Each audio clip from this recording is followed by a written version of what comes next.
अनेक कार्यकर्त्यांच्या मनामध्ये या आंदोलनाच्या निमित्तानं काय प्रश्न निर्माण झालेले आहेत, तुमच्याही मनामध्ये काय प्रश्न निर्माण झालेले आहेत. प्रश्न तुमचे उत्तर अण्णांचे. हा या ठिकाणी जवळपास 1 तासाचा कार्यक्रम आपण आयोजित केलेला आहे. संपूर्ण महाराष्ट्रातल्या जनतेला, कार्यकर्त्यांना नम्रतेची विनंती आहे. अगदी चांदा ते बांधा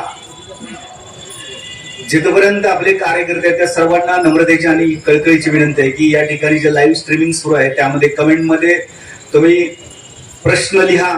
तो प्रश्न या ठिकाणी आम्ही वाचून पांडुरंग अण्णा मेरगळ यांना विचारू आणि अण्णा त्या प्रश्नाचं उत्तर या ठिकाणी देतील. पांडुरंग अण्णा मेरगळ हे गेल्या अनेक वर्षांच्या पासून या ठिकाणी फुले शाहू आंबेडकरांच्या विचारांची पालखी आपल्या अंगा खांद्यावरून वाहून नेत आहेत. एक हसतमुख, सोज्वळ, जिद्दी आणि मनमिळावू व्यक्तिमत्व म्हणून ते आपल्या सर्वांना या ठिकाणी परिचित आहेत. त्यांचं अभ्यासू आणि काळजाला आग लावणारं भाषण संपूर्ण महाराष्ट्रावरती छाप टाकत असतं. महाराष्ट्र दणानून सोडणारं वक्तृत्व जे आहे ते त्यांना लाभलेलं आहे. मी अण्णांना विनंती करतो की अण्णा या ठिकाणी तुम्ही निवेदन करावं. आतापर्यंत जे काय या आंदोलनाच्या माध्यमातून झालं त्याचा पहिल्या सत्रामध्ये तुम्ही थोडक्यात आढावा घ्यावा. त्यानंतर आम्ही महाराष्ट्रातील जनतेचे जे प्रश्न या ठिकाणी येतील ते प्रश्न आम्ही तुम्हाला थेट विचारू आणि त्या अनुषंगाने तुम्ही या ठिकाणी त्या प्रश्नांची उत्तर द्यावी. बसा. बसून बोलताय का? हा ठीक आहे, बसा.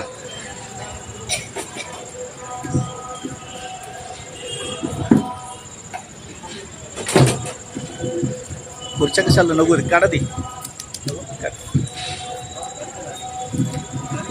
का नाही.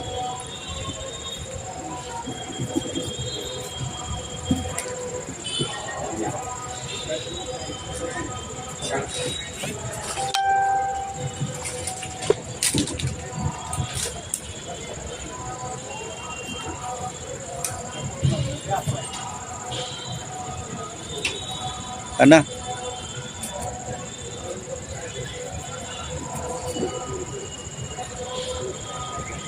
ऑनलाईन करणार स्कॅनर आहे, उभं राहू शकताय. ते काय होईल, तुमचा ड्रेस त्या कपड्याला मॅच व्हायला लागलाय मागच्या, त्याच्यामुळे ते एकच दिसायला लागले. जरा इकडे सेंटरला आहे.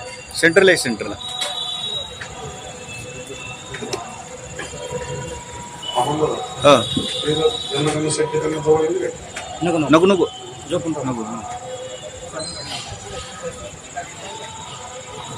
अण्णा, आत्तापर्यंत जे आंदोलन झालं त्या आंदोलनाचा सविस्तर असा आढावा या ठिकाणी तुम्ही पहिल्यांदा घ्यावा अशी मी तुम्हाला विनंती करतो.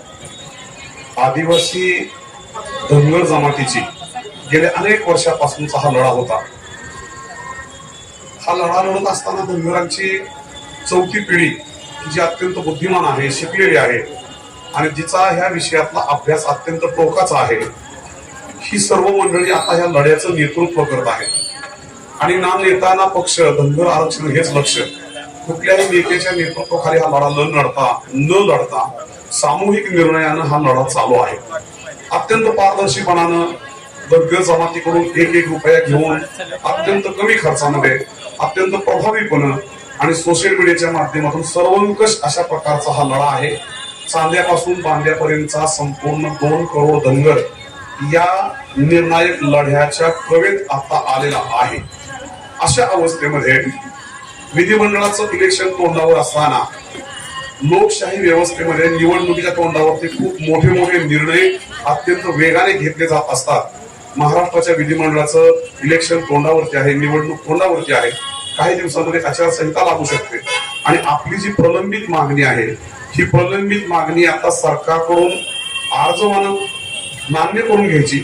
आणि जर सरकारनं ते अर्जवानं मान्य करून घेतली नाही तर संवैधानिक पद्धतीने ह्या सरकारला घरी बसवायचं, अशा प्रकारचा निर्धार करून हे धनगरी वीर हे या ठिकाणी मैदानामध्ये आलेले आहेत. अनेक लढे झाले विधिमंडळावरती, नागपूरला, मुंबईला अनेक मोर्चे झाले, सांगलीला, पंढरपूरला लाखो कोटीच्या सभा झाल्या, प्रचंड मोठा संघर्ष झाला, अरबो खरबो पैसे खर्च झाले, अनेकांची बलिदानं दिली, अनेकांचे प्रपंच धुळीस मिळाले, शेकडो एकर बागायती जमिनी विकून गुंडेराव बनसोडेंसारख्या माणसांनी या आरक्षणाचा लढा जन्मभर चालवला. आज पहिली पिढी आमची काळाच्या पडद्यावर झालेली आहे आणि चौथी पिढी रणांगणामध्ये आहे. अशा अवस्थेमध्ये ह्या निर्णायक लढ्याला आता शेवटचं स्वरूप द्यायचं. अशा प्रकारे ही पिढी जी आहे ही प्रगल्भ आहे. तिला समाजकारण कळतंय, तिला राजकारण कळतंय, तिला बुद्धी आहे. विवेकाने, समर्पणानं, त्यागानं, तपस्येनं सर्वंकष गुण घेऊन ही चौथी पिढी आता मैदानामध्ये आहे. या ठिकाणी माझ्या पाठीमागं जे वीर योद्धे जे आमरण उपोषणाला बसलेले आहेत, हे गेले अनेक महिन्यांपासून या विषयाची जुळवणी संपूर्ण महाराष्ट्रामध्ये करत होते आणि त्यांच्याबरोबर शेकडो कार्यकर्ते, म्हणजे जसं माझ्या पाठीमागे हे योद्धे आहेत तसेच माझ्या पुढे जे आहेत त्याच्यामध्ये अमोलजी पांढरे आहेत, विजयजी गोपने आहेत, बिरू कोळेकर आहेत, संतोष ठोंबरे आहेत, अनिल झोरे आहेत, एक ना अनेक हजारो नावं आहेत. आज पंढरपूरची सगळी टीम रात्रंदिवस, म्हणजे पंढरपूरच्या टीम मधले मस्के सर असतील, आमचे देवकाते पाहुणे असतील किंवा गोडके पाहुणे असतील, टोने असतील, सगळी नाना असतील, दादा असतील, फत्तेपूरकर साहेब, पुत्र पाटील, ही सगळी मंडळी सकाळी दिवस उगवायच्या आत इथं असतात. रात्री 12 वाजेपर्यंत सगळे प्रपंच बाजूला ठेवून पंढरपूरची सगळी मंडळी इथं आहेत. पंढरपूर हे मध्यवर्ती महाराष्ट्राचं ठिकाण आहे. अशा अवस्थेमध्ये हा जो लढा आहे हा अत्यंत व्यापक झालेला आहे आता. आणि ह्या लढ्यामध्ये धनगरांच्या आधुनिक इतिहासामधला हा शेवटचाच लढा ठरणार आहे, याच्याबद्दल माझ्या मनात आता कुठल्याही प्रकारची शंका नाही. हा लढा उभारत असताना पुण्यामध्ये एक अधिवेशन घेतलं गेलं. वेगवेगळ्या जिल्ह्यातील, वेगवेगळ्या तालुक्यातील सर्वांना एकत्रित केलं गेलं आणि पारदर्शीपणानं आपण कुठल्याही नेत्याच्या नेतृत्वाखाली न लढता सामूहिकपणे आपण पुढे जाऊ. दिवसभर मंथन केलं गेलं, संपूर्ण छोट्या छोट्या आयामावरती चिंतन केलं गेलं आणि त्या सगळ्या माध्यमातून जेजुरी पासून एक जागर यात्रा काढली गेली. जवळपास 6 जिल्ह्यामधून 22 तालुक्यामधून ही यात्रा फिरत फिरत फिरत जागर करत करत पंढरपूरला रात्री 8 वाजता 8 तारखेला आली आणि 9 तारखेला हजारो बांधवांच्या उपस्थितीमध्ये या निर्णायक लढ्याचं रणशिंग फुंकलं गेलं. 6 योद्धे या ठिकाणी आता आमरण उपोषणाला बसलेले आहेत आणि हे योद्धे आता पार नाही तर पार, एकतर धनगरांचं एसटीचं सर्टिफिकेट घ्यायचं, नाही तर ह्या जगाचा निरोप घ्यायचा, अशा प्रकारच्या एकदम निर्णायक आणि कठोर भूमिकेमध्ये आलेले आहेत. सरकारने खरं तर एवढ्या 4 दिवसामध्ये सरकार सक्रिय व्हायला पाहिजे होतं. सरकारचा कुणीतरी माणसं इथं यायला पाहिजे होती. प्रांतसाहेब आणि तहसीलदार साहेब आले पण पटांगणाची पाहणी करून गेले, काही सॅनिटेशनच्या छोट्या मोठ्या गोष्टी करून गेले, परंतु सरकार बरोबरच्या डायलॉगचा विशेषत्वानं आतापर्यंत कुणी आलेलं नाही. सकाळी इथले स्थानिक आमदार आले होते पण त्यांचाही काही संपर्क मुख्यमंत्र्यांशी वगैरे काही झालेला नाही. मग सरकारला कुठल्या प्रकारचा एवढा अहंगंड आलेला आहे? ज्या धनगरांच्या जीवावरती आम्ही मुख्यमंत्र्याच्या खुर्चीवर बसलो असं सांगणारे देवेंद्र फडणवीस आता काय कुठं काशीला गेलेत का वाराणसीला गेलेत? संन्यास घेतलायत का जोगी झालेत? जोगी आहेत का भोगी आहेत? हे सगळं बघावं लागेल. आणि ह्या पद्धतीनं देवेंद्रजींना ह्या सगळ्या गोष्टी शोभत नाही. खरं तर काँग्रेस राष्ट्रवादीनं आम्हाला जवळपास 60-65 वर्ष झुलत ठेवलं होतं आणि म्हणून 2014ला तुम्ही आम्हाला शब्द दिला म्हणून धनगरांनी तुम्हाला मुख्यमंत्रीच्या पदावरती आरूढ केलं. परंतु पूर्वीच्या काँग्रेस राष्ट्रवादीतल्या प्रस्थापित नेत्यांच्या पुढचं वर्जन तुम्ही आला. तुम्ही एवढे क्रूर, कपटी, लबाड आणि ढोंगी निघालात. धनगरांच्या, गरीब धनगरांचा शाप, कारण हा धनगर आहे ना हा देवभोळा आहे, साक्षात परमेश्वराबरोबर त्याचा संबंध असतो.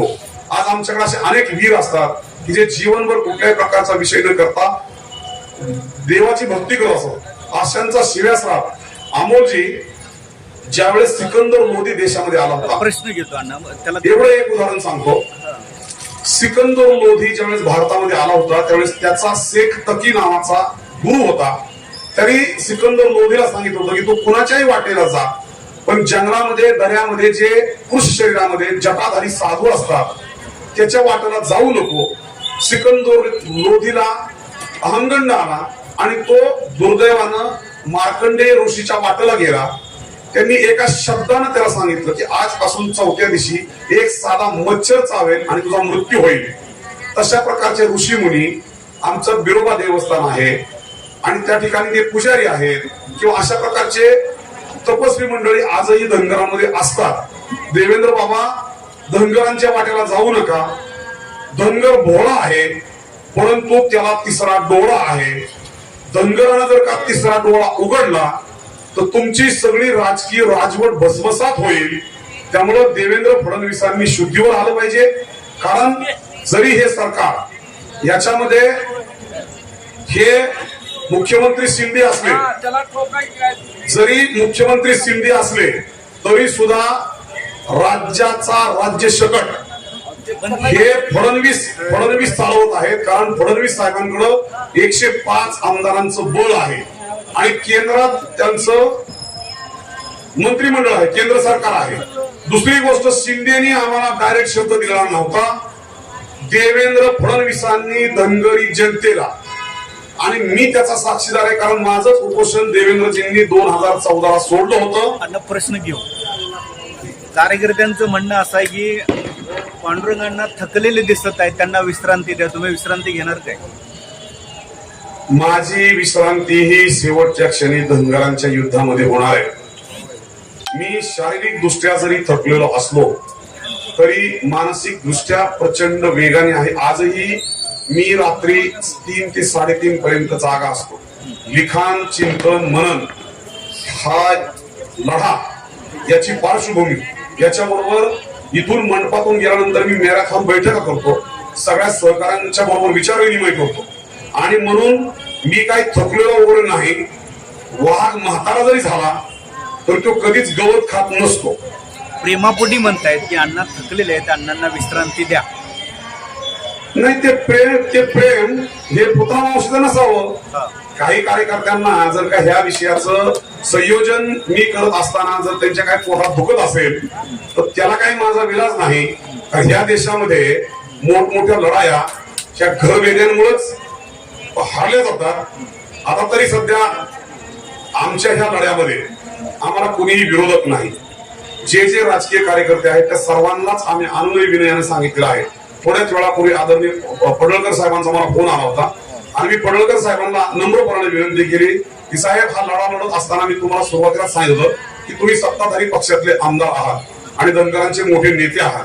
अशा अवस्थेमध्ये आमच्या आंदोलनाचा डायलॉग धनगरी जमात आणि सरकार यांच्यामध्ये तुम्ही करावा. दुसऱ्या कोणीतरी आयऱ्या गायऱ्या नतू खैऱ्याने आमच्यावर करायची. आमच्याच रक्ताचा जर का माणूस तिथं करत असेल, पण पडळकर साहेबांनी सुद्धा खूप उशीर केलेला आहे. आणि माझी तुम्हाला या ऑनलाईन चर्चेच्या माध्यमातून आदरणीय पडळकर साहेबांना, आमदारांना विनंती आहे की उद्या दिवसभरात चक्र फिरवा. कारण तुम्ही अत्यंत वेगवान नेता आहात. एका दिवसात तुम्ही हिकडलं जग तिकडं करू शकता, हे आम्ही बघितलेलं आहे. आणि म्हणून तुम्ही आता तुमच्या अंगात जरा बिरोबाचा वारा शिरू द्या, बिरोबाच्या बनातला नाद घुमू द्या आणि उद्या दिवसभरात संध्याकाळपर्यंत धनगराची सनद हेलिकॉप्टरनं घेऊन या. तुम्ही एकदा पंढरपूरवरती पडळकर साहेबांचं हेलिकॉप्टर बांग बांग बांग बांग बांग करायला लागलं की हेतून जल्लोष सुरू होईल आणि उद्या हे यावं. सरकार विरोधात लढत असताना आंदोलनामध्ये असणारा पांडुरंग मेर्ग हा वज्राहून कठोर असतो. मात्र तोच पांडुरंग मेर्ग या धनगर आंदोलकांच्या जवळ आल्यानंतर मेनाहून मऊ झालेला दिसला आणि रात्री रडताना पाहिला महाराज. याचं कारण असं आहे की मांजर आणि वाघ ह्याची फॅमिली एक असते. आपण पाहतो एखादी वाघीण किंवा एखादी मांजरी जसं आपल्या पिल्लाला जन्म देते आणि त्यांना जर कधी पिल्ल एका ठिकाणावर दुसऱ्या ठिकाणी न्यायची असतील तर दातात धरण्याशिवाय तिला विलाज नसतो. वाघ ज्या वेळेस त्याचं भक्ष्य तोंडामध्ये धरतो त्यावेळेस त्याचे कणखर सुळे त्या भक्ष्याच्या शरीरात आरपार जात असतात. तो तीच वाघीण ज्यावेळेस स्वतःच्या बच्चाला दातामध्ये धरते त्यावेळेस ते दात त्या बच्चाला लागत नाही. मी सुद्धा एक वाघीण आहे. माझ्या धनगरी, कारण माझ्या समोर ज्यावेळेस एका धनगर पुत्र येतो, एका धनगर कन्या येते, त्यावेळेस ती कन्या प्रतिमाता ही माझ्या दृष्टिकोनातून अहिल्या माता असते. आणि हे संपूर्ण जीवन हे आदिवासी धनगरांच्या जमातीसाठी वाहिलेलं आहे. त्यामुळे ज्या वेळेस धनगरांचा प्रश्न येतो त्यावेळेस माझ्या डोळ्यामध्ये टचकन पाणी येतं. आणि तुकोबारायांनी सांगितलंय की मऊ मेनाहुनी आम्ही विष्णुदास कठीण वज्रास भेद व्हायचे.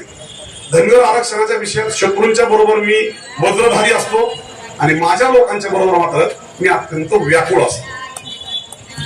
अण्णा, आपल्याकडे प्रश्न असा विचारला आपल्याला की धनगर नेते या उपोषण स्थळाला का भेट देत नाहीत, ओबीसी नेते का भेट देत नाहीत, असा प्रश्न विचारलेला. धनगर नेत्यांचं मला सुद्धा ही भूमिका चक्रावून टाकणारी आहे. कारण मित्र हो, महाराष्ट्राच्या धनगरी जनतेच्या समोर मी अत्यंत जबाबदारीनं बोलतो की 2009च्या दरम्यान पवार साहेबांनी माढा लोकसभेच्या वेळेस एक स्टेटमेंट केलं होतं धनगर आरक्षणाच्या संदर्भात, आणि जो धनगरी लढा सुरू झाला त्याची पहिली 2 अपत्य होती, ते होते रुपनवर साहेब आमदार, दुसरे होते वडकुते साहेब. त्याच्यानंतर हा सिलसिला सुरू झाला आणि धनगरी आरक्षणाची राजकीय अपत्य जर कुठली असतील तर ते रामहरी रुपनवर साहेब, रामराव वडकुते साहेब, विकास महात्मे साहेब, गोपीचंद पडळकर साहेब, बाळासाहेब दोडतले साहेब, महादेव जानकर साहेब, हे सगळे मंत्री, खासदार, आमदार, महामंडळांचे अध्यक्ष, हे सगळे धनगरांच्या आरक्षणाचे प्रतिनिधी म्हणून तिथं आहेत. पण यापैकी एकही व्यक्ती म्हणजे आदरणीय प्रकाशअण्णा शेंडे यांनी पाठवलेले 1 लाख रुपये आणि दुसऱ्या एका आमदारानं नाव न छापण्याच्या अटीवर पाठवले 1 लाख रुपये जर सोडले तर दर महिन्याला लाखो रुपये पगार धनगरांच्या पोरांच्या जीवावर घेणाऱ्या आमदारांनी, महामंडळांच्या अध्यक्षांनी एक दमडा सुद्धा इथं दिलेला नाही. इथं माझे वीर आज ज्या भयानक अवस्थेमध्ये आहेत त्यांच्या ज्या व्यवस्था करायच्या आहेत, ह्या व्यवस्थेमध्ये प्रत्येक आजी आमदारानं आणि माजी आमदारानं त्यांचं 1 महिन्याचं वेतन दिलं पाहिजे. आणि जर ते तुम्हाला द्यायचं नसेल तर ठीक आहे, आम्ही गरीब धनगर आम्ही करू, पण तुम्ही इथं येऊन राहा ना. तुम्हाला जसं मुंबईला पुण्याला जायला वेळ आहे, फिरायला जायला वेळ आहे, मग तुम्हाला पंढरपूरमध्ये यायला का वेळ नाही? कारण ह्या विषयाचा जो जाब आहे ना, तो जाब तुम्हाला धनगरी जनता गावागावात, वाड्या पाड्यात, कार्यक्रमात विचारेल आणि तुम्हाला त्यावेळेस अपमानित व्हावं लागेल. म्हणून ह्या आंदोलनामध्ये कुठल्याही धनगर नेत्याला टार्गेट करायचं नाही, त्याची मानहानी होईल असा एकही शब्द वापरायचा नाही हे ठरलेलं आहे. पण तरीही विनम्र भावनेनं धनगर नेत्यांनी आज 4 दिवस, ज्यावेळेस इथं उपोषणकर्त्यांची तब्येत अत्यंत खालावलेली आहे, आताच तहसीलदार साहेबांनी सांगितलं की योगेश धरम म्हणून जे पुणे जिल्ह्याचे सुपुत्र आहेत त्यांना शुगर आहे. जसं मागच्या वेळेस गंगाप्रसाद खारोडेंनी आपल्याला न सांगता उपोषणाला बसला होता, त्याला पोलिओचा विषय होता, तसं योगेशजींनी आपल्याला हे सांगितलं नाही की त्यांना शुगर आहे म्हणून.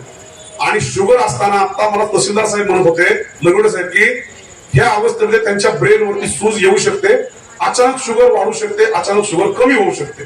मग इतकी भयावह परिस्थिती असताना सुद्धा या राज्यातील धनगरांचे नेते हे कुठं बिळात जाऊन लपलेले आहेत.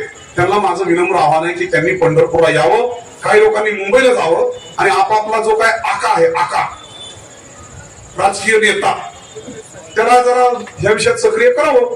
ओबीसी नेते आणि गेल्या 3 तारखेपासून हे आंदोलन सुरू आहे आणि आज 12 तारीख आहे. गेल्या 9 दिवसापासून तुम्ही आक्रोश करताय. या तुमच्या जन आक्रोशाची दखल सरकारने घेतली का? आणि जर घेतली नसेल तर का घेतली नसावी? आणि त्या संदर्भातलं तुमचं म्हणणं काय आहे? हा आक्रोश आम्ही 29 तारखेला राज्याचे माननीय मुख्यमंत्री, उपमुख्यमंत्री यांना प्रत्यक्ष भेटून त्या ठिकाणी ही निवेदनं दिलेली आहेत आणि या आंदोलनाची पूर्ण पार्श्वभूमी त्यांना सांगितलेली आहे, त्यांना त्याची दाहकताही सांगितलेली आहे आणि सर्वंकषप्रमाणे ह्याच्या परिणामांची जाणीवही करून दिलेली आहे. परंतु या क्षणापर्यंत मुख्यमंत्री असतील, दोन्ही उपमुख्यमंत्री असतील, कुठल्याही प्रकारचं पाऊल त्यांनी उचललेलं नाही. काल दुपारी मी राज्याचे उपमुख्यमंत्री माननीय अजितदादा पवार साहेबांना स्वतःहून फोन केला होता आणि त्यांना विनंती केली होती की माझ्या सहकार्यांची, माझ्या योद्ध्यांची तब्येत खालावू लागलेली आहे, त्यांची शुगर वेगानं डाऊन होते, तर तुम्ही जरा ऍक्शन मोड मध्ये या. परंतु अजितदादा पवारांना जर शपथ घ्यायची असेल तर पहाटेला सुद्धा चालते आणि ज्या माझ्या धनगरी मतांच्या जीवावरती ते राज्य करतात त्या धनगरी वीरांसाठी जर त्यांना वेळ नसेल तर ही खूप खेदाची बाब आहे. सरकारनं अद्यापर्यंत आमच्याशी कुठल्याही प्रकारचा संवाद साधलेला नाही.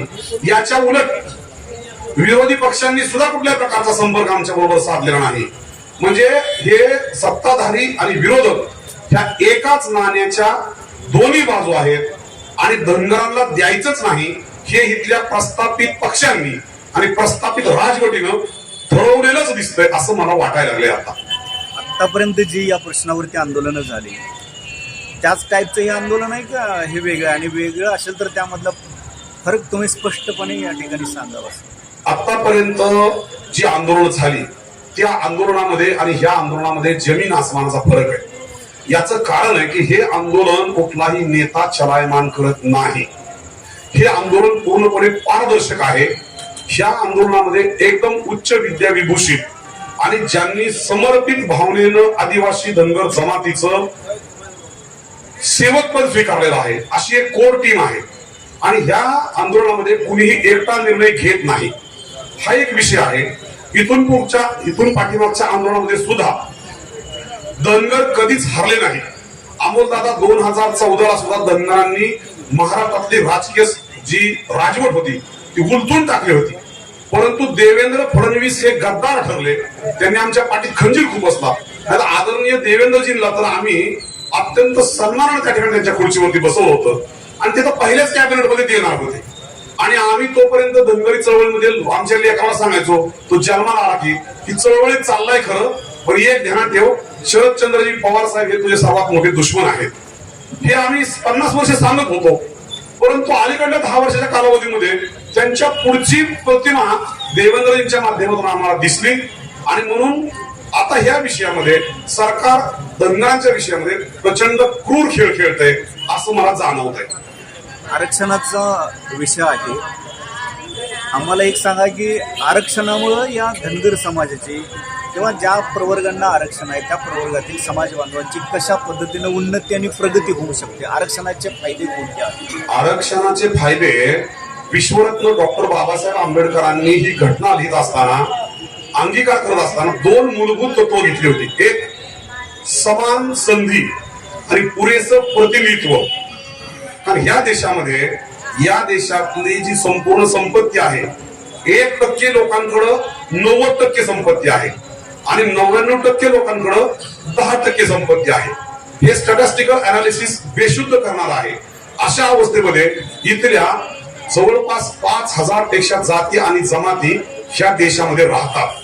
तर ह्या सर्व जाती आणि जमातीचं हे संघराज्य आहे.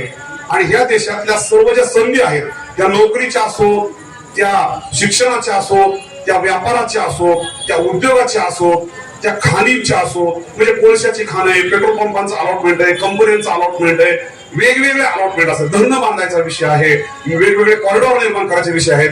तर ह्या सगळ्या विषयामध्ये रोस्टर नावाचा विषय की कुणाला किती द्यायचं आणि हे शक्य नव्हतं. म्हणजे उदाहरण तुम्हाला मी सांगेल अमोलदादा, जर या देशातलं रिझर्वेशन संपवलं तर जे अनुसूचित जाती आणि अनुसूचित जनजातीचे प्रतिनिधी त्या ठिकाणी 20% जातात, एकही माणूस निवडून येणार नाही. ह्याचं ढळढळीत उदाहरण आहे महाराष्ट्रामध्ये. महाराष्ट्रामध्ये आदिवासी धनगर जमात ही 2 नंबरची जमात आहे आणि 2 करोड मतदार आहेत. परंतु ह्या 2 करोड मतदारांचा एक आमदार, एक लोकप्रतिनिधी निवडून जातो.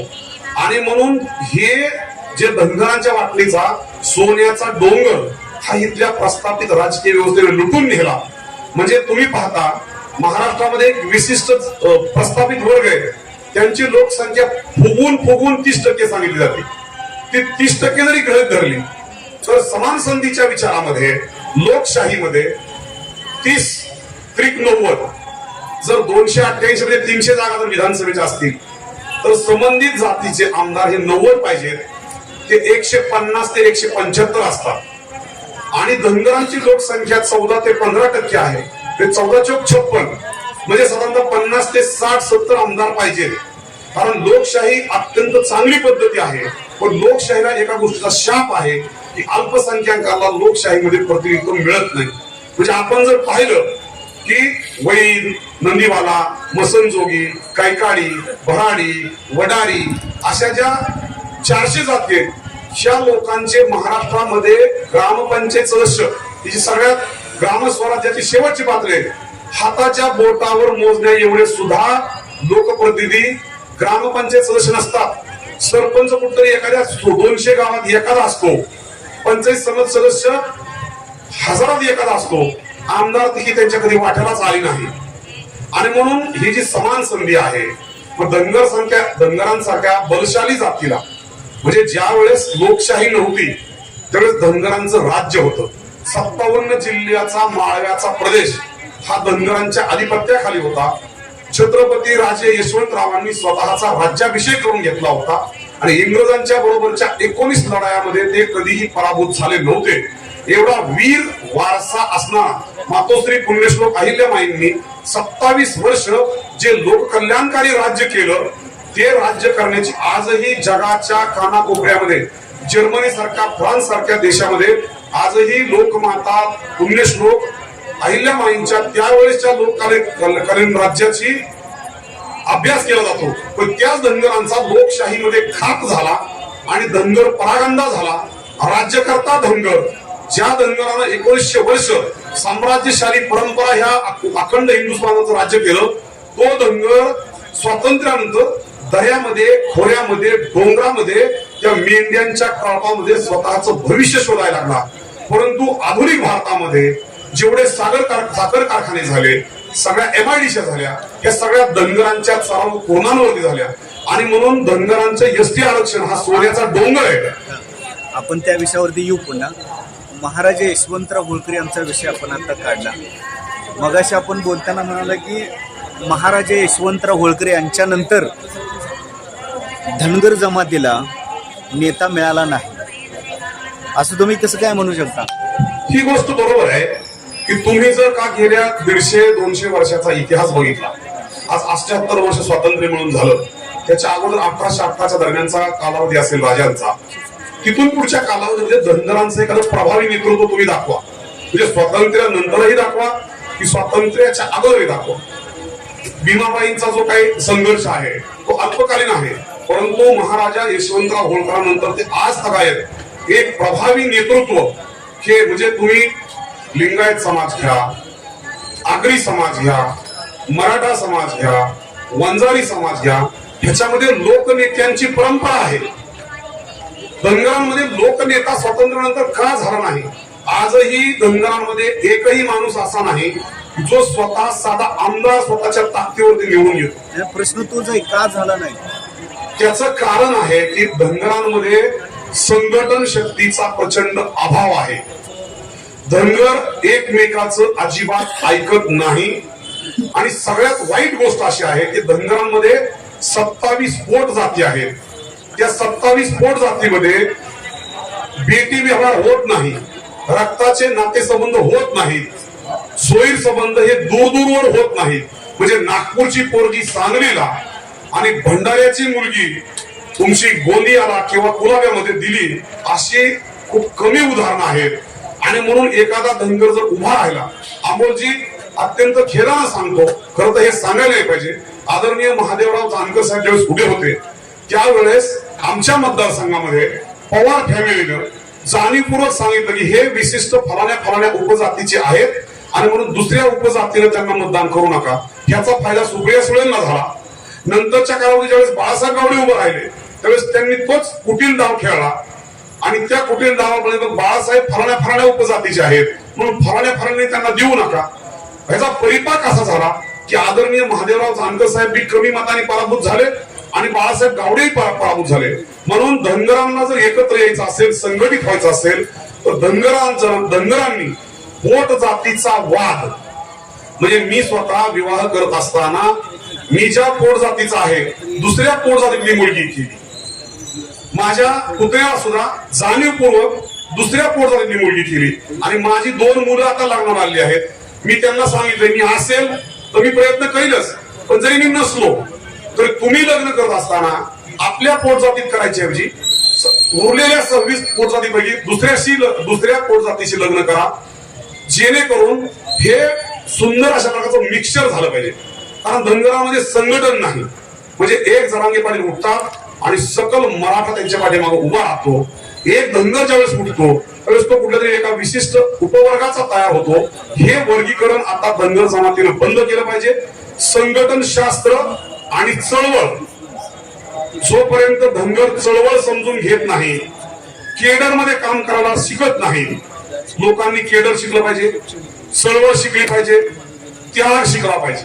अहिल्यामाईंनी जर अहिल्यामाई ज्या वेळेस सती चालल्या होत्या त्यावेळेस मल्हार बाबांनी स्वतःच पागोट काढलं आणि अहिल्या मातेच्या चरणी ठेवलं आणि टाहो फोडून मल्हार बाबा रडायला लागले आणि सांगितलं मेली ती अहिल्या आणि जिवंत आहे तो खंडू. तू माझा खंडू म्हणून तू जिवंत राहा.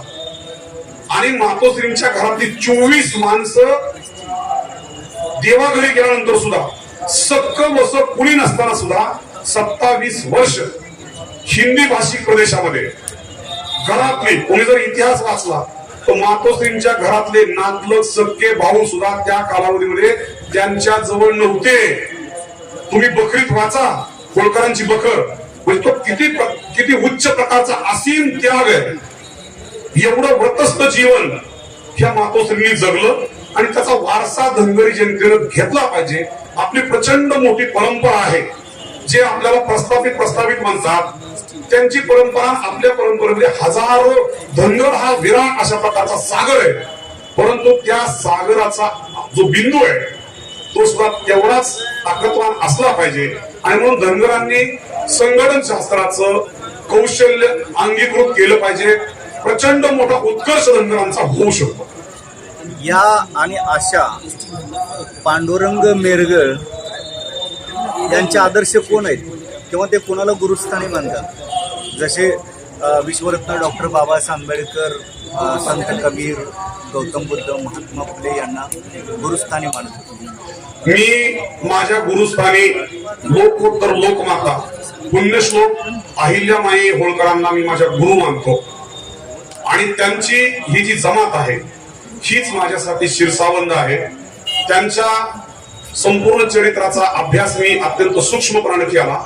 त्यागाची, चरित्राची, वीरवृत्तीची आणि समर्पणाची भावना मला अहिल्यामाईंच्या चरित्रामध्ये दिसली. आणि म्हणून माझ्या अखंड गुरु ह्या पुण्यश्लोक मातोश्री अहिल्यामाई होळकर आहे. पुन्हा सामाजिक प्रश्नावरती येतो. सत्ता, संपत्ती आणि प्रतिष्ठा यामध्ये सर्वांना समान वाटा मिळाला पाहिजे अशी पांडुरंग मेरगळ यांची भूमिका आहे. कधी मिळणार? सत्ता संपत्तीचा वाटा सर्वांना मिळत आणि प्रतिष्ठा, सत्ता संपत्ती आणि प्रतिष्ठा ह्याचा समान वाटा सर्वांना मिळाला पाहिजे ही माझी बिलकुल भूमिका आहे. आणि शेवटच्या क्षणापर्यंत वीर धनगरांच्या तरुणांचं, युवतींचं संघटन करून हे जग सोडायच्या अगोदर धनगरांना एका वैभवशाली युगामध्ये त्यांचा प्रवेश करायचा हे ध्येय घेऊन जगणारा मी एक अत्यंत छोटा सूक्ष्म बिंदू आहे. मी स्वतःला कधी नेता मानलं नाही, जन्मभर मानणार नाही. परंतु जमातीचा सेवक म्हणून सगळ्यांना संघटित करून, म्हणजे आता तुम्ही अमोलदादा पाहताय, हा जो लढा आहे हा लढा उभा करत असताना प्रचंड वेदना झाल्या. 2014 तेवढ्याच झाल्या, 2019 तेवढ्याच झाल्या. वेळप्रसंगी कधी मार खावा लागला, कधी लोकांनी मला सूर्याजी पिसाळ म्हणलं, कधी मला झारीतला शुक्राचार्य म्हणलं, कधी हाकून द्यायचा प्रयत्न केला. परंतु अत्यंत नम्र भावनेनं मी थोडा तापट जरूर आहे, परंतु तो तापटपणा थोडा वेळ असतो. पण ह्या सगळ्यांचं हित करणं आणि ह्या सगळ्यांना एकत्रित घेऊन जाणं, म्हणजे तुम्ही बघा धनगरांचा एकही नेता मला वाईट तरी म्हणणार नाही. मी सगळ्यांना खूप मोठी ही देतो आणि नम्र भावना घेतो. पण मला हे जे दिसतंय धनगरांमध्ये जी ताकद आहे, धनगर हाच ह्या जगात, ह्या देशातला राष्ट्रीय समाज आहे. आणि महाराष्ट्राचा धनगर प्रचंड पराक्रमी आहे. त्याला ट्रेनिंग दिलं का नाही की त्याच्यासारखा वीर कोणीच नाही. आज आंदोलन एका निर्णायक टप्प्यावरती आलेलं आहे. आंदोलनाची पुढची दिशा काय निश्चित करण्यात आलेली आहे की कोणत्या मार्गाने जाणार? आंदोलन हे निर्णायक टप्प्यामध्ये आलेलं आहे आणि मला 100% विश्वास आहे ज्या ती सरकार 4 दिवस जर सरकारला हे द्यायचं नसतं तर सरकारनं दुसऱ्याच दिवशी कुठला तरी एखादा गिरीश महाजनासारखा पोपट चंपू तिथं पाठवून दिला असता आणि त्याने काहीतरी भलावण केली असती. ज्या ती सरकार गंभीर आहे आणि आज 4थ्या दिवसापर्यंत सुद्धा सरकारचा कुठलाही प्रतिनिधीपर्यंत पोहोचलेला नाही. ती आरती समुद्राच्या तळाशी प्रचंड मोठी उलथापालथ चालू आहे. आणि 100% इथून उठताना धनगर एकतर विजयी वृत्तीने जातील, नाहीतर एवढे क्रुद्ध होऊन जातील. जर धनगरांच्या शौर्याला ललकारलं तर धनगर प्रस्थापित व्यवस्थेच्या नरडीचा घोट घेतील ह्याच्याबद्दल माझ्या मनात अजिबात शंका आहे. एक प्रश्न जो सगळ्यांना भेडसावतो, उच्च न्यायालयानं आपलं आरक्षण फेटाळलं, सर्वोच्च न्यायालयानं फेटाळलं, त्यानंतर तुम्ही त्याच वेळेस आंदोलन करण्याऐवजी एवढा उशीर का केला? किंवा हे आंदोलन करणं उचित आहे का जर सर्वोच्च न्यायालयानं आरक्षण फेटाळलं? सर्वोच्च न्यायालयानं जे आरक्षण फेटाळलेलं आहे ते एका वेगळ्या विशिष्ट बिंदूवरती फेटाळलेलं आहे आणि उच्च न्यायालयामध्ये आणि सर्वोच्च न्यायालयामध्ये आपली जी प्रेयर असते त्या प्रेयरच्या अनुषंगाने ते निर्णय देतात. त्यांनी संपूर्ण धनगर आरक्षण हे निखालच खोटं आहे किंवा धनगर आदिवासी नाहीत किंवा धनगरांना आरक्षण मिळणारच नाही असं म्हटलेलं नाही. सर्वोच्च न्यायालयानं फेटाळलेली पिटिशन काय आहे तर ती पिटिशन की धनगर आणि धनगर एकच आहे. आता एक लक्षात घ्या, अमोल पांढरे आणि पांडुरंग वेगळ एकच आहे हे म्हणणं योग्य आहे का? अजिबात नाही. पण अमोल पांढरे आणि पांडुरंग वेगळ धनगर आहेत इथपर्यंत ठीक आहे, पण ते एक नाही. धनगर आणि धनगर कदापि एक नाही. आपल्यातले अजूनही लोक अशिक्षित असल्यामुळं अजून अर्धा समाज असंच म्हणतो की धनगर आणि धनगर एक आहे. हे खासगी व्यवहारामध्ये ठीक आहे, कारण खासगी व्यवहारामध्ये साध्या आणि भोळ्या बाबड्या धनगरांना वाटतं की धनगर ड जे आहे ते धनगर र साठी लिहिलेलं आहे आणि म्हणून ते एक आहे. परंतु कायद्याच्या कसोटीवरती ते उतरत नाही आणि म्हणून सर्वोच्च न्यायालयातून फेटाळलेली जी याचिका आहे ती अशी आहे. सर्वोच्च न्यायालय म्हणतं की धनगर आणि धनगर एक नाही. राहिला दुसरा विषय जो सर्वोच्च न्यायालयात 4919 नंबरची पिटिशन, ईश्वर ठोंबरेंची पिटिशन, दाखोळेंची पिटिशन आणि त्या हेमंत पाटलांची पिटिशन, त्याच्यामध्ये 4919 ची पिटिशन होती. त्याची प्रेयर काय होती की धनगड अस्तित्वहीन आहे, धनगरच आहे. परंतु सरकारनं आणि आदिवासींनी आपल्या लोकांनी जी काय त्या कालावधीमध्ये जी काही सर्टिफिकेट काढली होती तो ह्या सरकारनं, शिंदे सरकारनं, फडणवीस सरकारनं, अजित पवार सरकारनं धनगरांबरोबर केलेला घात आहे. कारण संभाजीनगर जिल्ह्यातल्या फुलंब्री तालुक्यातल्या बाबऱ्यामध्ये असणारे जी खिल्लारे कुटुंब आहेत, पल्हाळ कुटुंब आहेत, हे धनगर कुटुंब आहेत. तुम्ही राज्य चालवता, तुम्ही ज्यावेळेस विधिमंडळामध्ये चर्चा करता, सरकार परवा दिवशी देवेंद्रजींना आम्ही ज्यावेळेस भेटलो तर त्यांना आम्ही प्रश्न विचारला का म्हणून तुम्ही हे सगळं असं करताय. नाही म्हणजे आम्ही त्यांची प्रक्रिया चालू केली आणि त्यांची सर्टिफिकेट कॅन्सल करणार आहे. पण अमोल दादा, देवेंद्रजी मुख्यमंत्री असताना त्यांनी ह्याच प्रांगणावरती लिहून दिलं होतं ना. ते परवा दिवशी काय म्हणले मला, अण्णा म्हणले आम्ही तुम्हाला न्यायालयातनं परत मिळवून देतो. मी देवेंद्रजींना म्हणलं धनगरांना आरक्षण न्यायालयात मिळवून देणं शक्य आहे का? म्हणले हो आहे.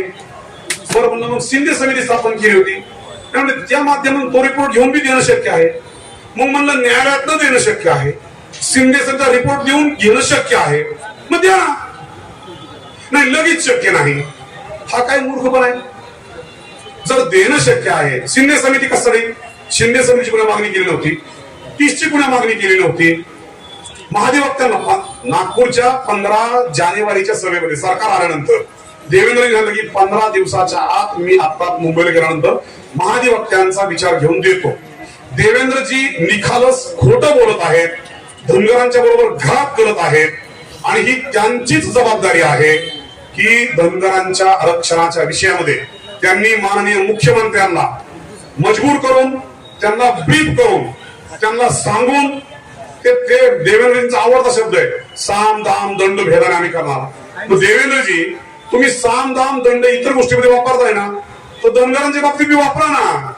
देवेंद्रजींना माझी विनंती आहे की साम दाम दंड भेद सगळं वापरा आणि द्या, आमचं आरक्षण द्या. तुमच्या आजीदादांना समजावा, तुमच्या शिंदे साहेबांना समजावा, कारण ही लोकशाही आहे आणि ह्या लोकशाहीमध्ये महाराष्ट्रामधला सगळ्यात मोठा विधिमंडळ नेता हे देवेंद्र फडणवीस आहेत आणि मुख्यमंत्री सुद्धा जबाबदारी आहे. जरी तुम्ही 40 आमदारांचे नेते असला तरी तुम्ही राज्याचे सीएम आहात, तुम्ही तर खूप संवेदनशील आहात ना. मग तुम्हाला परवा ज्यावेळेस आम्ही निवेदन दिलं तर तुम्ही त्या निवेदनाच्या बाबतीत काय विचार केला? आज 12 दिवस होऊन गेलेले आहेत. तुम्ही मराठा आरक्षणाच्या विषयामध्ये एका तारखेला करोडो रुपये खर्च करता. देशाच्या सर्वोच्च न्यायालयाच्या चीफ जस्टिसला जेवढा पगार नसतो तेवढा पगार तुम्ही मराठा आरक्षणाच्या एका कमिटीच्या निवृत्त न्यायाधीशाला देता. मग तुम्ही तुमच्या जातीसाठी एवढं मोठं प्रेम दाखवता, धनगरांसाठी का नाही? 57 लाख दाखले तुम्ही खोटे दाखले देता, तिथं तुम्हाला जमतं. सुक्रे समितीचा खोटा रिपोर्ट तुम्ही खरा करता, गायकवाड कमिशनचा खोटा रिपोर्ट तुम्ही खरा करता, मग धनगरांचा खरा रिपोर्ट तुम्ही खरा का करत नाही? हा प्रश्न आहे अमोलदादा.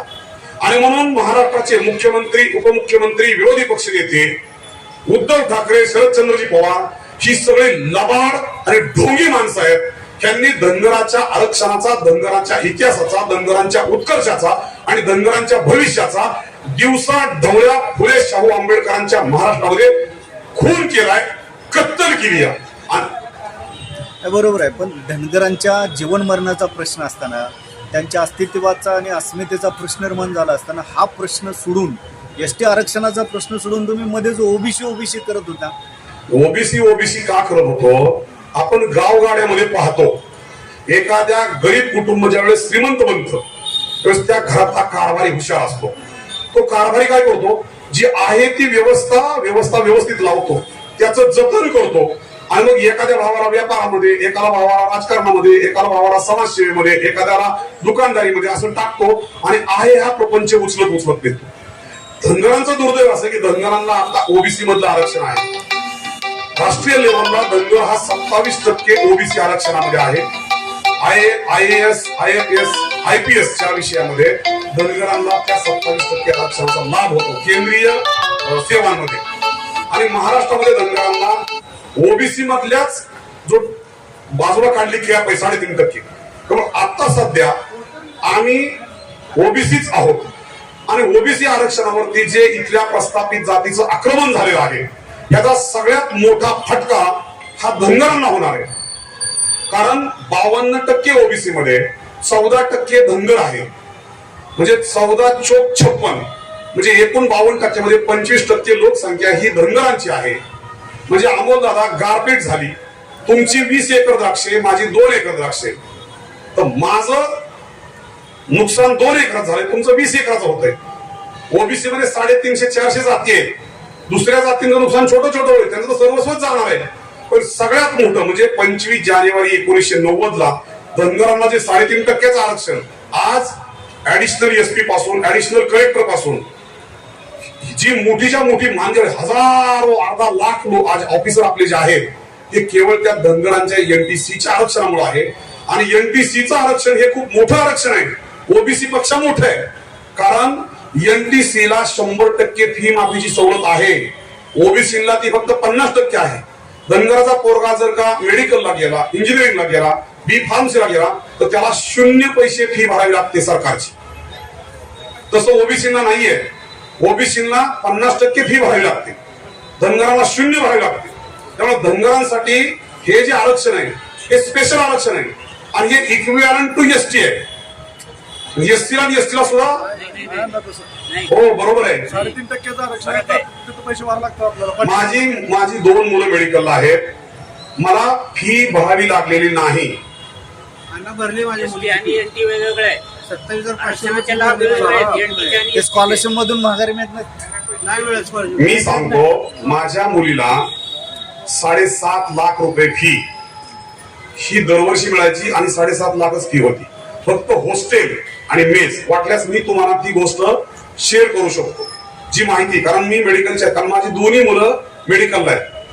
आणि माझ्या मुलीचा ज्यावेळेस निशिकांत भोसले पाटलांचं प्रकाश इन्स्टिट्यूट ऑफ कॉलेज ह्याचं इस्लामपूरच्या कॉलेजमध्ये ती मुलगी होती, 4.5 वर्षामध्ये गव्हर्नमेंटची म्हणून जी फी आहे ती तिला 1 रुपया सुद्धा भरावी लागलेली नाही. मुलगा माझा अण्णासाहेब डांगेच्या कॉलेजला आहे, त्याला सुद्धा गव्हर्नमेंटची जी फी आहे ती भरावी लागत नाही. ओबीसीला ती 50% भरावी लागते.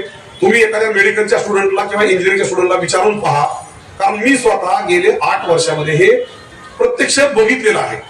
ओबीसी पेक्षा एनटीसीला फी म्हणजे कोण आहे, एनटीबी, एनटीसी आणि एनटीडी या सगळ्यांसाठी ही आहे. त्यामुळे एनटीसीचं जे आरक्षण आहे ते खूप मोठं ताकद होतं, फक्त त्याचं पर्सेंटेज वाढायला पाहिजे होतं. मला फोन आलाय, तुमचं लाईव्ह बघतायत, ते म्हणतात चुकीचं बोलतात. ठीक आहे, आपण क्लिअर करूया. बेसिक आरक्षणाच्या एसटी आणि एनटीच्या लाभामध्ये फरक आहे. हा, ते मी तुम्हाला तेच म्हणतोय. कारण एक लक्षात घ्या, ओबीसीला फी माफीमध्ये किती सवलत आहे? 50%. एनटीसीला 10%, एसटीला 0 आहे, संपला विषय. ठीक आहे ना, मग ओबीसीला 50% आहे, आपल्याला 10% भरावा. ठीक आहे ना, इक्विव्हॅलंट टू 0 आहे ना, ते इक्विव्हॅलंट टू 0 समजा ना. Okay okay okay. 50% आणि 10% म्हणजे 100 रुपयापैकी तुम्हाला 10 रुपये भरावे लागतात आणि दुसऱ्याला 50 रुपये भरावे लागतात. काहीतरी तथ्य आहे ना त्यात. सत्य आहे ना? एसटीला झिरो. तेच सांगतो ना. चला ठीक आहे, ऑनलाईन चर्चा आहे, आपला विषय आपण नंतर बोलू. बरोबर आहे त्यांना, तुमचं बरोबर आहे. चला त्यांच्या लक्षात येणार ते पुढे कंटिन्यू करा तो विषय. आणि म्हणून आता जो आधुनिक दंग आहे, अगदी पालावरला दंग सुद्धा लेकराला शिकवतोय. आणि हे शिकवत असताना लोकशाही व्यवस्थेमध्ये या देशामध्ये आता कुठलाही एक सुद्धा वर्ग, जैन आणि ब्राह्मण सुद्धा रिझर्वेशन पासून बाजूला राहिलेले नाही. बरोबर आहे. त्यांना सुद्धा EWS चं रिझर्वेशन आहे. आणि मग जर ह्या देशातला संपूर्ण 100% समाज हा रिझर्वेशनच्या खाली असेल तर धनगरांचं जे जायज रिझर्वेशन आहे, मी खरं तर आरक्षण कसं आहे हे खरं तर सांगणार नव्हतो, तरी पण मी 2 मिनिटात सांगतो सांगा साहेब. की घटनेमध्ये आपण एवढा लढा का लढतो की एवढी उच्च विद्याविभूषित मुलं किंवा ही सगळी आता माऊली तर त्यांना नातू झालेत या, पण हा म्हातारा माणूस आहे, 55च्या दरम्यान वय असेल माऊलींचं, 50 तर निश्चित असेल. ह्या वयाच्या अवस्थेमध्ये हे का म्हणून अमर लोक प्राण त्या काळात राहिले, तर यांच्या डोक्यामध्ये ही सनक आहे की अरे घटना म्हणजे आपण पाहतो, जेव्हा बुद्धांचं चरित्र वाचायचं असेल लबेरू दादा, तर बुद्ध सारनाथच्या वनामध्ये एका वृक्षाखाली बसले आणि त्यांना ज्ञान प्राप्त झालं असं आपल्याला सांगितलं जातं. पण भारताची घटना बोधिसत्व विश्वरत्न डॉक्टर बाबासाहेब आंबेडकरांनी एका झाडाखाली बसले आणि वरून त्यांना ज्ञान प्राप्त झालं अशी नाहीये. तर ह्याचं जे तुम्ही काय म्हणता ते पाटील म्हणतात बेसिक स्ट्रक्चर डॉक्ट्रिन, म्हणजे घटनेचा जो पाया आहे त्या पायामध्ये ज्या संदर्भावरून ग्रंथ लिहिले, घटना लिहिली, त्या मानववंश शास्त्रज्ञांच्या 39 ग्रंथामध्ये धनगरांचं वर्णन आदिवासी म्हणूनच आहे. आदिवासी म्हणून धनगरांच्या रूढी, धनगरांच्या परंपरा, त्यांचे सण, त्यांचा पेहराव, त्यांचं नृत्य, त्यांचं संगीत, त्यांची संस्कृती, त्यांचे देव, हे सगळे आदिवासींगत आहे. मग अशा अवस्थेमध्ये रसेल असेल, इंखाल असेल, इरावती कर्वे असतील, अशा प्रकारच्या 39 मानववंश शास्त्रज्ञांचा जो विश्वरत्न डॉक्टर बाबासाहेब आंबेडकरांनी संदर्भ घेतला, त्या संदर्भामध्ये धनगरच त्या ठिकाणी आहे आदिवासीमध्ये, आणि जनगणनेमध्ये धनगरच आहे आणि तो आदिवासीमध्येच आहे. आणि बाबासाहेबांना तेच अभिप्रेत होतं. आणि महाराष्ट्राच्या 78 वर्षाच्या राजकीय जीवनामध्ये जे जे कायदे केले, त्या कायद्यामध्ये स्वतः महाराष्ट्र सरकारनं अनेक वेळा धनगर डच धनगर र केलेला आहे. आणि धनगराचा कुठलाही माणूस, म्हणजे ना अमोल पांढरे गेले होते, ना अनिल झोरे गेले होते, ना विजय कोकणे, आपल्यापैकी कोण गेलं का 70 वर्षामध्ये दादा की आमचा रचा ड करा म्हणून? तुम्ही मतारच केलं ना हो, तुम्ही करून ठेवलं ना हो मराठीमध्ये. आणि ते करताना तुम्ही परिशिष्ट नंबर 9 आणि घटनेचं 348 कलम ह्याच्या आधारानं केलं. त्याच्यावर राज्यपालांची सही झाली. एखाद्या राज्याचा एखादा ज्या वेळेस कायदा बनतो, राज्यपालांची सही झाली तर तो कायदा बनतो ना, जर कायदाच बनलेला आहे आणि त्या कायद्यानुसार तुम्ही 6 ठिकाणी धनगर ड च धनगर र केलेलं आहे, तुम्हीच केलं ना, द्या ना सर्टिफिकेट. अमोलदादा एकच कमेंट करतो, जातीचा दाखला देण्याचा एक कायदा आहे. कायदा काय दाखला मिळेल का? पण जातीचा दाखला देण्याचा जो कायदा आहे, तर जातीचा दाखला कुणाकुणाला दिला होतो? SC ला, ST ला आणि OBC ला. मग ST ची जी यादी आहे की कुणाकुणाला दाखले द्यायचे, महाराष्ट्राच्या यादीमध्ये 47 नाव आहेत. त्या 47 नावामध्ये 36 क्रमांकावरती मराठीमध्ये शुद्ध लिहिलेलं आहे ओळान कॉमा धनगर. आता मला प्रश्न पडतो, माझ्या ह्या 6 भावांना प्रश्न पडतो, माझ्या समोर बसलेल्या शेकडो भावांना प्रश्न पडतो आणि माझ्या धनगरांना प्रश्न पडतो, हे राज्य सरकार वेळ आहे का खुळ आहे की तुम्हीच म्हणताय की जातीचा दाखला कुणाकुणाला द्यायचा, तर 36 क्रमांकाच्या धनगराला द्यायचा आणि देत तर नाही. मग येड तुम्ही आहे का येड आम्ही आहे? म्हणून धनगरांच्या ST आरक्षणाची अंमलबजावणी मी सगळ्या उपोषणकर्त्यांना विनंती केली की तुम्ही कुठल्याही चर्चेमध्ये अजिबात काय कागदपत्र दाखवू नका, अजिबात काय कायदा सांगू नका. त्याला एकच सांगा, धनगराच्या STच्या आरक्षणाची आमची एवढीच मागणी आहे. कसं करायचं? मुख्यमंत्र्याला उपमुख्यमंत्र्याला त्यांना करोडो रुपयाचा पगार असणारे सगळे नोकर आहेत ना, तिथं बघा निवळ जरांगे स्टाईल. तुमची न्याय्य मागणी असताना आदिवासी समाजाचे आमदार आहेत, आदिवासी प्रवर्गातून निवडून येणार, ते का विरोध करतायत?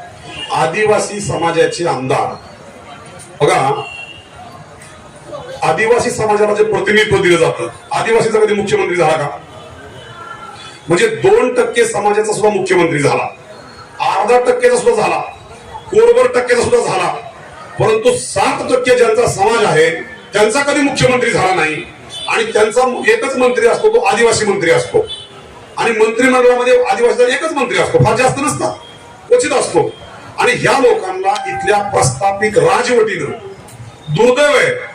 म्हणजे एकदा संभाजीनगरमध्ये स्वतः वामन मेश्राम साहेब मंत्री पांडुरंगांना आपण अशी मागणी केली पाहिजे की आमचं राजकीय आरक्षण कट करा.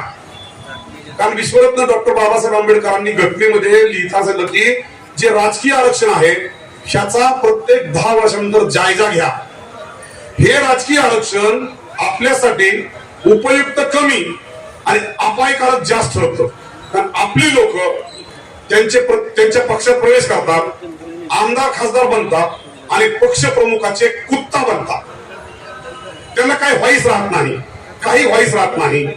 आणि त्यामुळं ह्या विषयामध्ये हे जे राजकीय आरक्षण आहे, त्या राजकीय आरक्षणाच्या संदर्भामध्ये सुद्धा आपण विचार केला पाहिजे. आणि जो आदिवासींचा प्रश्न तुम्ही विचारला, आदिवासींच्या प्रश्नामध्ये आता जे क्लासिफाय करण्याचा जो निर्णय सर्वोच्च न्यायालयाचा आलेला आहे त्यानुसार आम्ही असं अत्यंत जबाबदारीने सांगतो की सरकारनं करावं ना बायफर्गेशन. जे आत्ताचं 7% रिझर्वेशन आहे ते आदिवासींना देऊन टाका. आम्हाला त्याच्यामध्ये आमची अंमलबजावणी करा, आमची लोकसंख्या मोजा आणि आम्हाला बी म्हणा. आणि आमच्या कारण एससी आणि एसटीचं रिझर्वेशन हे लोकसंख्येच्या प्रमाणात असतंय. त्यामुळे जर 14% धनगर तिथं आला तर 14% आरक्षण आम्हाला तिथे मिळेल. 14% आमचे खासदारांपासून, आमदारांपासून, जिल्हा परिषदापासून, पंचायत समित्यापासून, महानगरपालिकापासून, नगरपालिकापासून, ग्रामपंचायतीपर्यंत आमचे प्रतिनिधी 14% जातील. उद्योगामध्ये, व्यवसायामध्ये, नोकरीमध्ये, शिक्षणामध्ये. जर धनगराच्या पोराला 14%, अरे 3.5% प्रतिनिधित्वामध्ये या पंढरपूरमध्ये 27 डॉक्टर आमचे मोठे मोठे एका तालुक्यात. बारामतीमध्ये गेला तर 50 हॉस्पिटल धनगरांचे केवळ एनटीसी मुळे. आणि जर 14% धनगरांना जर एसटीचं आरक्षण मिळलं तर सोन्याच्या डोंगरापेक्षा मोठं इथे प्रचंड मोठी क्रांती होईल. ठीक आहे, धन्यवाद. तर हे होते मान्य श्री पांडुरंगांना मेरगळ. आपण विचारलेल्या सर्व प्रश्नांची त्यांनी लिहिलेल्या उत्तर दिलेले आहेत. धन्यवाद अण्णा. विशेष म्हणजे उद्या संध्याकाळी देखील याच वेळेस आपण राहिलेल्या प्रश्नांच्या वरती या ठिकाणी अण्णांच्या सोबत डायलॉग करणार आहोत. तोपर्यंत इथे थांबूया. धन्यवाद. जय मल्हार, जय भारत. नमस्कार, जय मल्हार. यानंतर